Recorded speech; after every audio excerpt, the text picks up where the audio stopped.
Peace and love, everybody. Welcome back to my channel. Thank you for coming to read and learn with T. Marie, and you know that's me. And we are back with another reading of the Holy Bible today, and we are continuing on with the second book of Exodus the second book of Moses called Exodus. And I'm going to keep it a little short today. I'm only going to do 2 chapters today, just because it's a productive day this day, and I hope it's a productive day for you too. And you're staying blessed and staying centered, grounded, and staying prayed up as always. And yeah, just ready for another day in this world. And I'm only going to do chapter 7 and chapter 8 today, okay? And just to recap on these, I read 4 chapters last video because it was getting pretty good there on the third chapter. What happened? Yeah, God, he comes out of the bushes. He comes out of the burning bush, and he's demanding Moses to go save the Israelites from the Egyptians, because, God hears the Israelites' cries because the Egyptians are just treating them like straight up dogs out there. They're making them work so hard, and they're not giving them any compensation for anything. They're just making them work with no pay. And that's no way out here for God. God said that's not happening. They need to be where the milk and honey is at. So Moses, come on, chop, take your shoes off and let's do this. And Moses is scared, rightfully so, because dude, God's popping out of a burning bush somewhere, and yeah, that would scare me too. That would scare me too. So Moses is just like hesitant to do this. He's like, how am I supposed to do this with my uncircumcised lips? Like, my lips are uncircumcised. I can't speak. I'm slow. What am I supposed to do? And God, he's just giving him all these signs and tricks to do. And Moses is still unsure of himself, rightfully so, because all these little tricks, God's teaching him how to drop the rod and turn it into a serpent, and make the water turn into blood, and I mean all this Nightmare on Elm Street type stuff. You know what I'm saying? But I wouldn't call it a nightmare. I feel bad for saying that. It's a blessing, right? But it's a pretty scary blessing. I ain't even gonna front, okay? But so I don't even know. God, I think I went into 2 chapters there. That was both 3 and 4 mixed together there. And then in chapter 5, that's where I think, yeah, Moses links up with his brother Aaron, because God told Moses that he was going to have his brother help him with the words to say, because Aaron's lips apparently are circumcised. He's got really open lips there, okay? So he knows how to talk.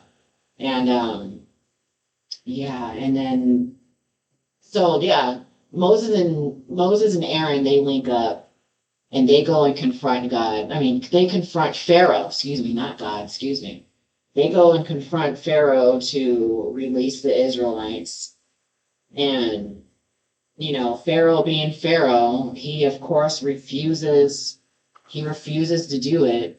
And then also just demands these guys to work even harder. The Israelites are just working hard and hard.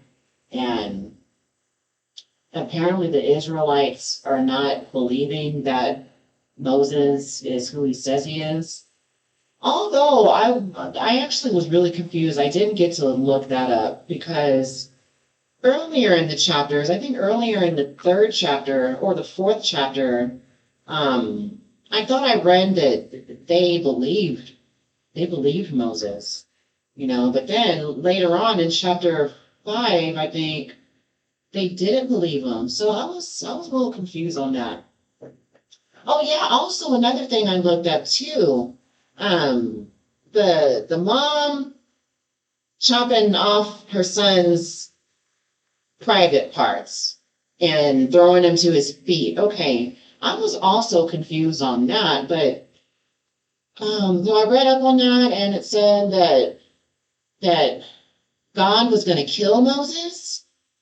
But yeah, I want somebody to correct me on this if I'm wrong, because I can't even remember what source I read this on, but I just don't remember reading that part in the Bible. But it said that God was going to kill Moses because his son was uncircumcised. He wasn't circumcised at the right age or whatnot, which is supposed to be like 8 days, right? 8 days of birth, they have to be circumcised. And I don't really know how old the son was, but the mom cut it off to spare Moses' life. Because if she didn't do that, then God would have killed Moses. So, like I said, someone correct me on that if I'm wrong. That's just what I read on some website.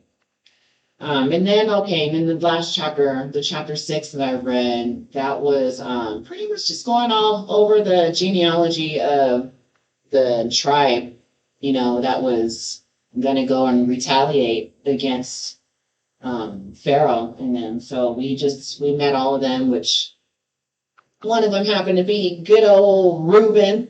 We remember Reuben, right? The little stepmama lover.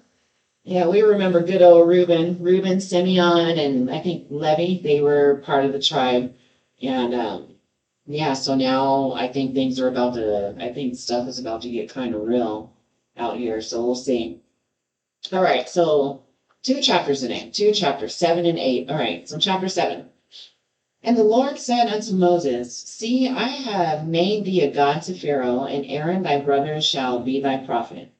Thou shalt speak all that I command thee, and Aaron thy brother shall speak unto Pharaoh, that he send the children of Israel out of his land. And I will harden Pharaoh's heart, and multiply my signs and my wonders in the land of Egypt. But Pharaoh shall not hearken unto you, that I may lay my hand upon Egypt, and bring forth mine armies and my people, the children of Israel, out of the land of Egypt by great judgments. And the Egyptians shall know that I am the Lord when I stretch forth mine hand upon Egypt, and bring out the children of Israel from among them. And Moses and Aaron did as the Lord commanded them, so did they. And Moses was 80 years old, and Aaron 83 years old, when they spake unto Pharaoh. And the Lord spake unto Moses and unto Aaron, saying, When Pharaoh shall speak unto you, saying, Shew a miracle for you, then thou shalt say unto Aaron, Take thy rod and cast it before Pharaoh, and it shall become a serpent. And Moses and Aaron went in unto Pharaoh, and they did so as the Lord had commanded. And Aaron cast down his rod before Pharaoh and before his servants, and it became a serpent. Ooh. Then Pharaoh also called the wise men of the sorcerers, now the magicians of Egypt. Wait a minute. Then Pharaoh also called the wise men of the sorcerers, now the magicians of Egypt. They also did in like manner with their enchantments. Oh, so they had it too. Uh-oh. They cast down every man his rod, and they became serpents. But Aaron's rod swallowed up their rods. Wow. And he hardened Pharaoh's heart, and he hearkened not unto them, as the Lord had said. And the Lord said unto Moses, Pharaoh's heart is hardened. He refuseth to let the people go. Get thee unto Pharaoh in the morning. Lo, he goeth out unto the water, and thou shalt stand by the river's brink, against he come. And the rod which was turned into a serpent shalt thou take in thine hand, and thou shalt say unto him, The Lord God of the Hebrews hath sent me unto thee, saying, Let my people go, that they may serve me in the wilderness. And behold, hitherto thou wouldest not hear. Thus saith the Lord, and this thou shalt know that I am the Lord. Behold, I will smite with the rod that is in mine hand upon the waters which are in the river, and they shall be turned to blood. And the fish that is in the river shall die. Oh no, not the fish. What will the fish do? What did the fish do to deserve this treatment? The fish shall die, and the river shall stink, and the Egyptians shall loathe to drink the water of the river. Poor fish, they didn't ask to be Pharaoh fishes. But poor thing, just because they're Pharaoh's fish, they gotta go. And the Lord spake unto Moses, saying unto Aaron, take thy rod, and stretch out thine hand upon the waters of Egypt, upon their streams, upon their rivers, and upon their ponds, and upon their pools of water, that they may become blood, and that there may be blood throughout all the land of Egypt, both in vessels of wood and in vessels of stone. Wow. And Moses and Aaron did so as the Lord commanded, and he lifted up the rod and smote the waters that were in the river in the sight of Pharaoh and in the sight of his servants. And all the waters that were in the river were turned to blood. And the fish that was in the river died, and the river stank.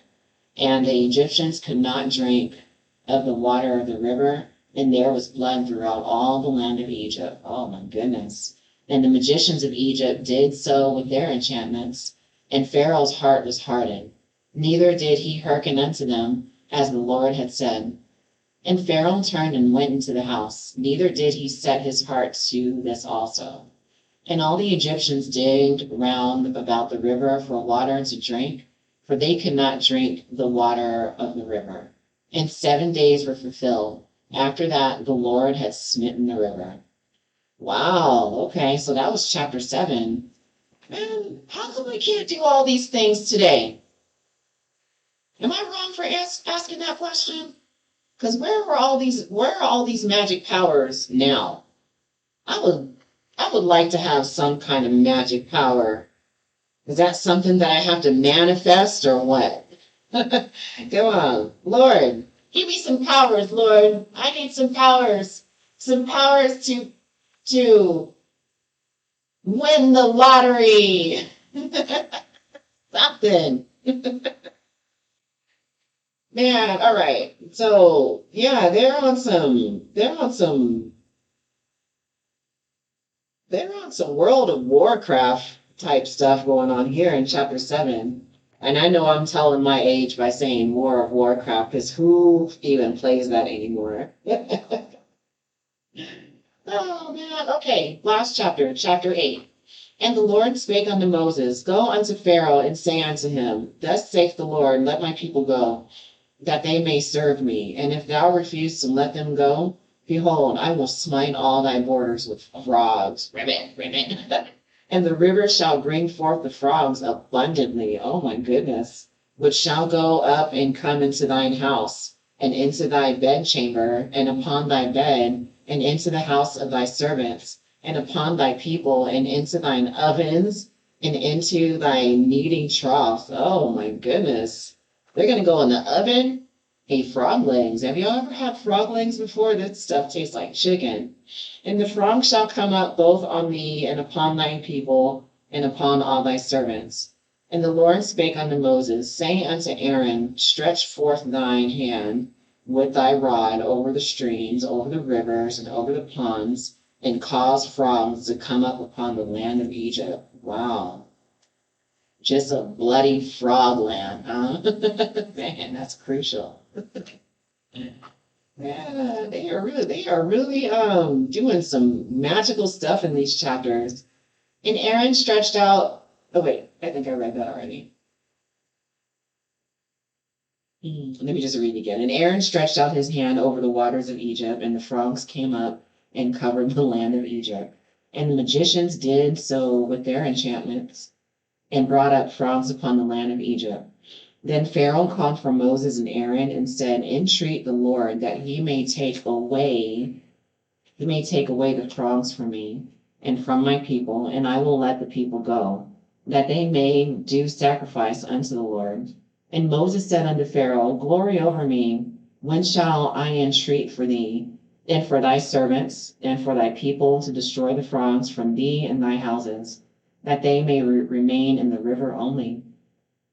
And he said, tomorrow. And he said, be it according to thy word, that thou mayest know that there is none like unto the Lord our God. And the frogs shall depart from thee, and from thy houses, and from thy servants, and from thy people, they shall remain in the river only. And Moses and Aaron went out from Pharaoh, and Moses cried unto the Lord because of the frogs which he had brought against Pharaoh. And the Lord did according to the word of Moses, and the frogs died out of the houses, out of the villages, and out of the fields. And they gathered them together upon heaps, and the land stank. But when Pharaoh saw that there was respite, he hardened his heart, and hearkened not unto them. And the Lord said unto Moses, Say unto Aaron, Stretch out thy rod, and smite the dust of the land, that it may become lice throughout all the land of Egypt. Oh my goodness. Egypt is going through it. Jeez Louise.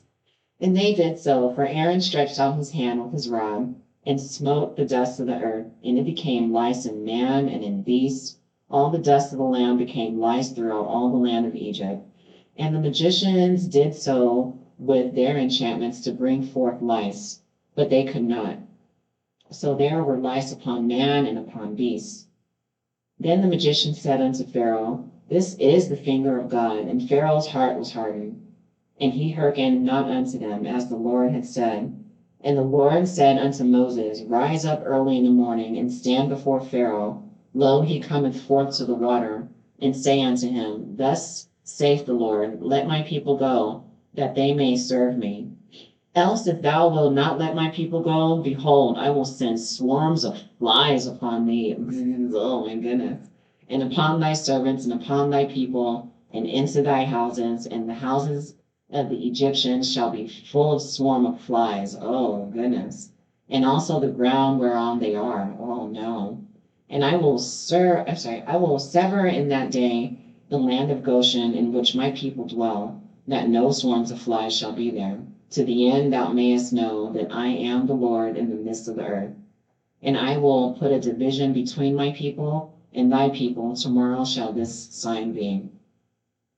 Oh man, yeah, that would be enough to let my people go. Imagine hearing like just swarm of flies in your ears. Oh, that's like one of my biggest, like, I don't like flies, like the sound of like buzzing next to your ear.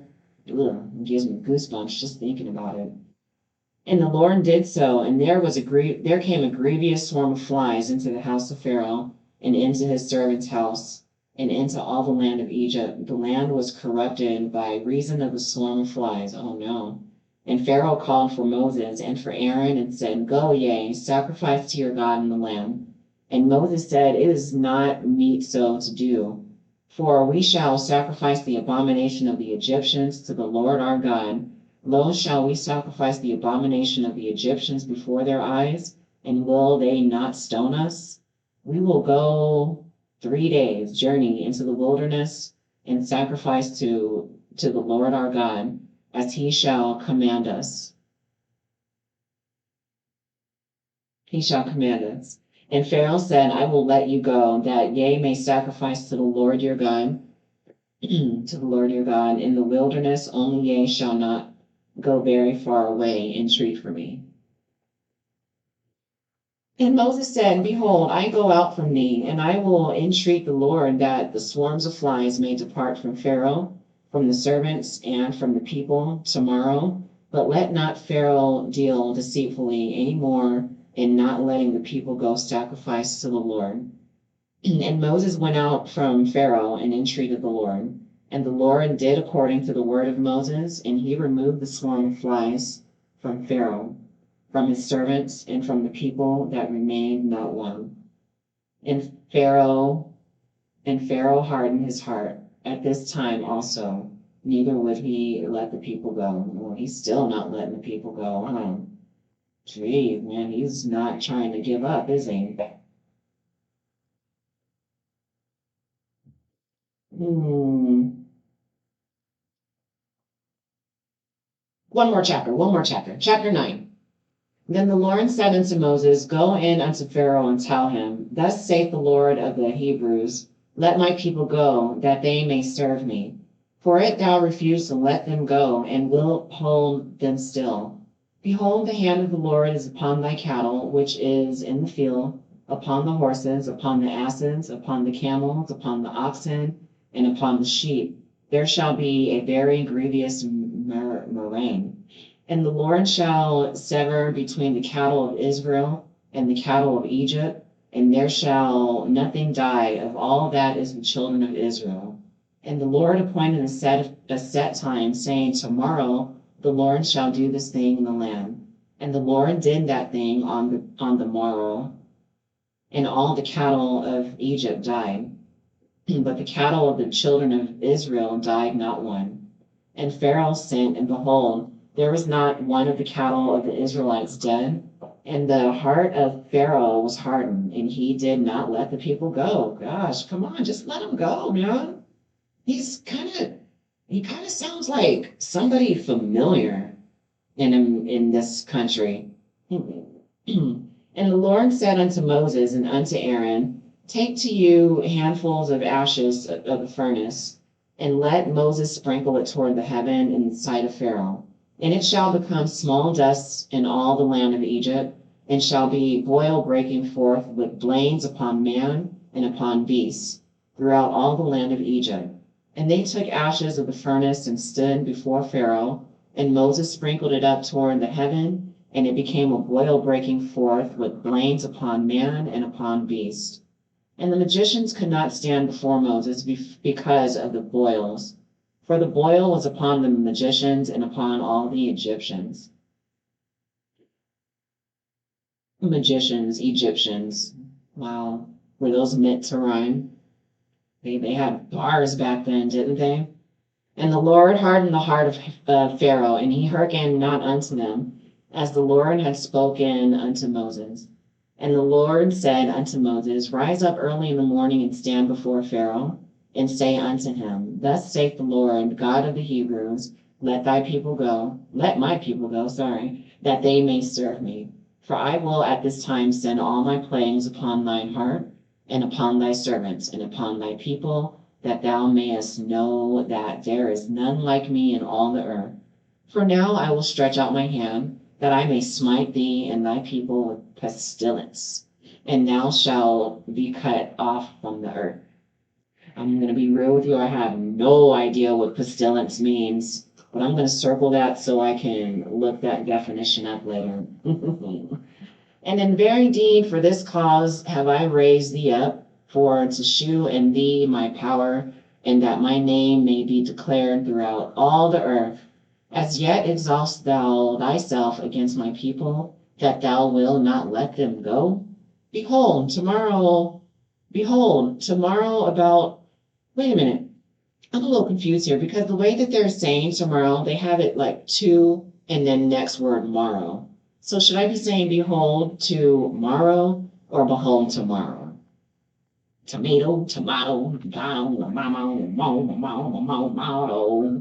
about this, behold tomorrow, about this time I will cause it to rain a very grievous hail, such as hath not been in Egypt since the foundation thereof even until now.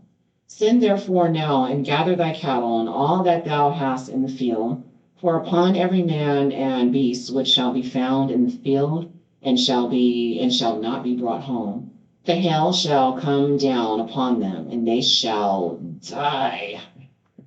He that feared the word of the Lord among the servants of Pharaoh made his servants and his cattle flee into the houses. And he that regarded not the word of the Lord left his servants and his cattle in the field. And the Lord said unto Moses, Stretch forth thine hand towards heaven. Ooh, this is a long chapter. That there may be hail in all the land of Egypt, upon man and upon beast and upon herb of the field throughout the land of Egypt. And Moses stretched forth his rod toward heaven, and the Lord sent thunder and hail, and the fire ran along upon the ground, and the Lord rained hail upon the land of Egypt. Man, so it's just serpents and blood and dying fish, frogs, hail. Man. And so there is hail and fire mingled with the hail, very grievous, such as there was none like it in all the land of Egypt, since it became a nation. And the hail smote throughout all the land of Egypt, all that was in the field, both man and beast. And the hail smote every herb of the field, and brake every tree of the field. Only in the land of Goshen, excuse me, where the children of Israel were, was there no hail. And Pharaoh sent and called for Moses and Aaron. Is he about to give in? And said unto them, I have sinned this time. The Lord is righteous, and I and my people are wicked. Okay, yeah. Entreat the Lord, for it is enough that there be no more mighty thunderings and hail, and I will let you go, and ye shall stay no longer. Yeah. I'm glad I read this chapter. And Moses said unto him, As soon as I am gone out of the city, I will spread abroad my hands unto the Lord, and the thunder shall cease. Neither shall there be any more hail, that thou mayest know how that the earth is the Lord's. But as for thee and thy servants, I know that ye will not fear the Lord God. And the flax and the barley was smitten, for the barley was in the ear, and the flax was boiled. Is that boiled or boiled? But the wheat and the rye were not smitten, for they were not grown up. And Moses went out of the city from Pharaoh, and spread abroad his hands unto the Lord, and the thunders and hail ceased, and the rain was not poured upon the earth. And when Pharaoh saw that the rain and the thunder were ceased, I really was about to get happy.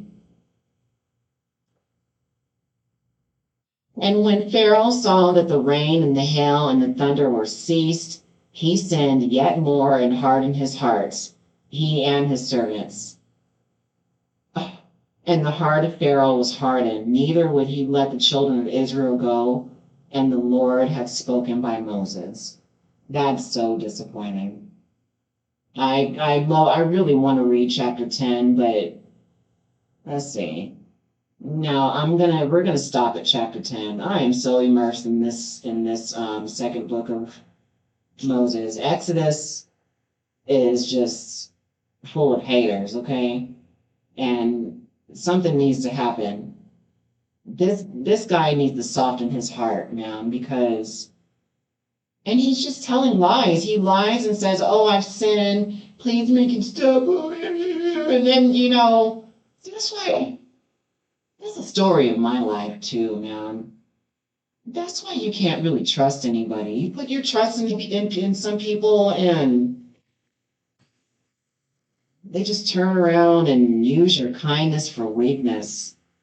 It's an everyday struggle with that. All right, that was really disappointing. I didn't like the way that one ended, but we're going to end that. That was a Holy Bible. Let me mark that down. I also need to, what was that word I said I wanted to look up? Pestilence. I need to write that down. Pestilence. What does that mean? School me, God, school me. And we will be back next video, and I really hope that you liked and enjoyed this reading. If it's your first time reading or listening to the Bible, just know that you are not alone in this, and I'm here with you every step of the way. So please comment your insights, ask questions. We're learning together, and share this with a friend or a family member. Maybe, there's somebody out there who is in the same boat as we are, okay? So spread the word. Let's all listen to this together and get immersed in this, all right? Because I know I am. I am so invested in this. I might come back and read a little more a little later if I have some time. But right now, I got to go. Peace out. Peace and love. Y'all have a great day.